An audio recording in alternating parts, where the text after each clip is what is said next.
My name is Nakisha, and I grew up in St. George, Utah.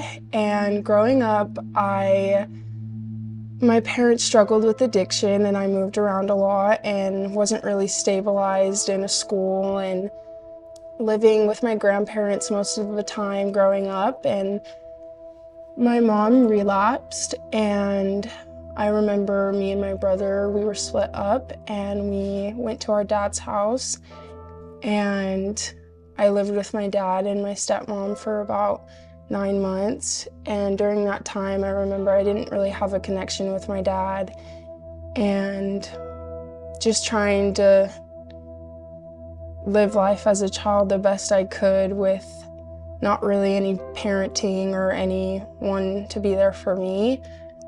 After living with my dad for a while, I moved in with my grandma, and I remember my grandma had just recovered from alcohol after losing our grandpa, and she was getting on her feet, trying to take care of me. My mom eventually got out of jail, and I think that was the best thing for her. And she came back and was doing really well, and we lived together, me, my grandma, and my mom. And I remember the enemy coming for us again, and my mom relapsed. And I remember my mom going back to jail, and this time it was for a minute, and it really got her to where she is today. And she went to drug court and started living in the Oxford house, and I moved in with her after she was doing good there for about 3 months. And I remember I started at the time having problems and not realizing then what it was, but I had issues and trauma from the past, that things that had happened to me when I was a child. I started doing things, sneaking out, hanging out with people that were just not good for me, just because I thought at the time that that was what was good for me, and this is what makes me happy.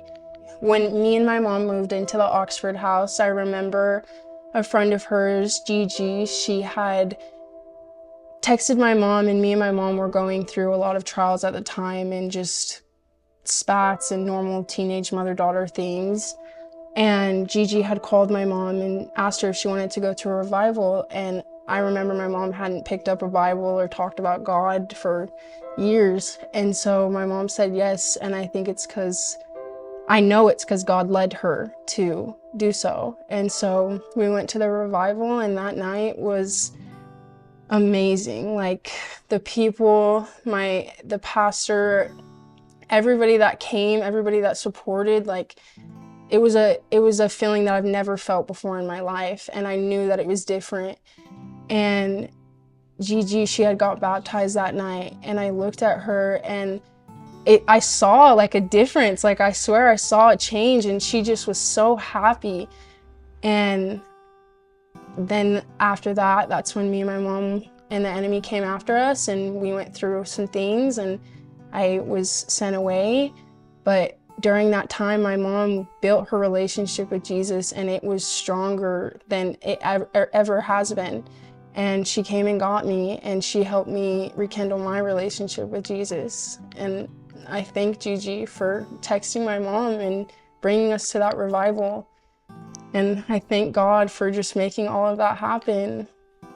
My mom was doing really good, and my stepdad, Paco, he had came into our lives and just made my mom so happy, provided for our family. And at the time, I just thought that he was another man that was just gonna take my mom away from me, but he wanted to get my mom clean and get her back to her kids. So I respect him always for that. And I continue to do the things that would tarnish my life or just put a burden in my relationships or my family. And I didn't realize what I was doing to my life, but everyone around me did. And I remember calling my mom, and one day she had gotten to Revival City, and she had been in the church and been doing so well, and I had called her and asked her to pick me up, and God told her to come get me. And that night there was a women's retreat, and I remember the song Make Room came on, and I just held up my hands and I was bawling, and I surrendered to God. And it was the most beautiful conference ever, and I got baptized that night. And obviously there was trials and tribulations that happened after, and things happened, but Jesus came back for me and saved me from all of those things that I did from the past, and opened my eyes and helped me realize what I was doing was not okay, and the things that my mom did for me were to help me. And the enemy tried to come after me after being saved and after being baptized, and I went through a lot of trials and tribulations, and I remember just not picking up the tools and using the things that God had gave me. And I think that's one of the reasons I went through the things that I did. And now, looking back, I'm using those tools and I'm picking up my Bible, and in arguments, I'm quick to have the Holy Spirit speak first and not me, and have the Holy Spirit react. And during that time, I met a man, and he completely just changed my perspective on life and the things that I thought of.